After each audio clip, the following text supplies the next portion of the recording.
Given the level of rains here in Cork in recent days, it's not difficult to at least partially connect with the image of the flood so dramatically described today in Matthew's Gospel.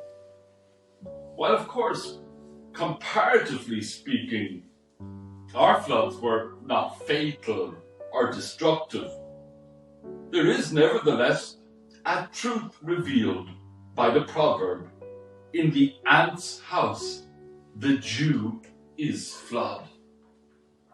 Noah is one of the most popular names in the world.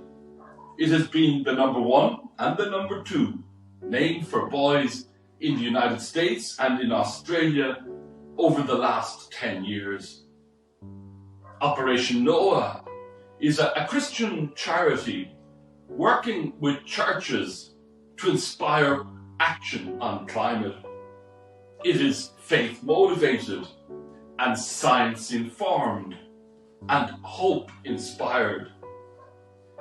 In recent days, this charity has produced a fascinating report called Church Investment and Climate Solutions, encouraging all churches and all peoples of faith to invest their money in climate solutions such as renewable energy, energy storage, buildings and energy efficiency, public transport and electric vehicles, land use and sustainable forestry, clean cook stoves.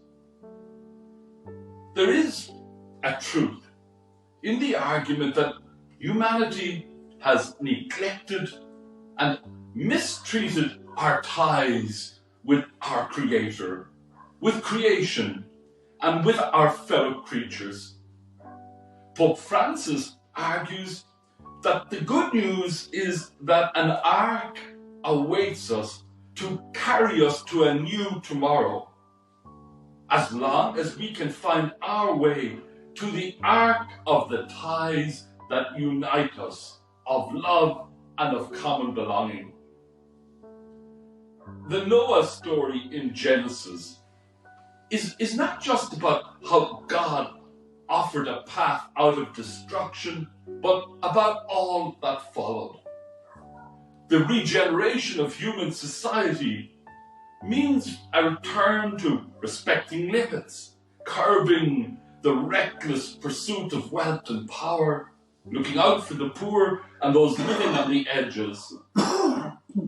The introduction of the Sabbath and the Jubilee, moments of recovery and reparation, forgiving debts and restoring relationships, were key to the regeneration, giving time for the earth to bounce back, for the poor to find fresh hope, for people to find their souls again. Advent is a time for restoring hope. All it takes is one good person to restore hope.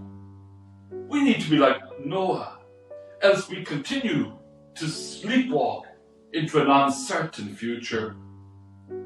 Advent is a time to be surprised by grace. Advent offers light in the midst of our tribulations.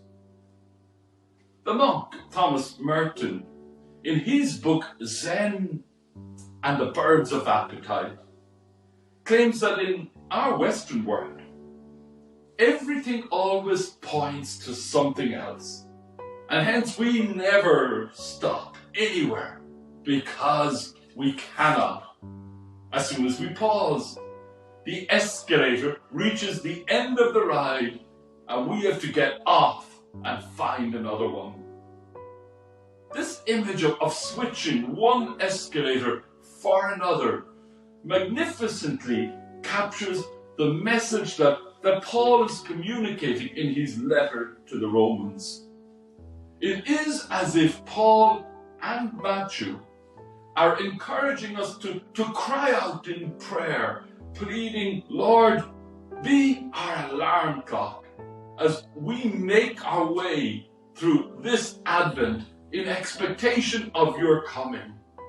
Keep us from sleeping at the switch, so that our life of faith has an opportunity to grow and mature in us, and so that our life in the world becomes one of light and honor and love. Above all, let us not sleep through your call. Give us the grace to use this Advent season as time for our own growth and the growth of our spiritual community. Operation Noah is faith-motivated, science-informed, and hope-inspired. Advent nurtures our faith. It is also the beautiful task of Advent to awaken in all of us memories of goodness, and thus to open doors of hope. Like the physicist Marie Curie, I am among those who think that science has great beauty, and in line with Operation Noah, I'm going to be informed by science this Advent. Meanwhile, my heart stirs with hope as I ponder the extraordinary vision offered by the prophet Isaiah. These will hammer their swords into plowshares, their spears into sickles. Nation will not lift sword against nation. There will be no more training for war. Amen.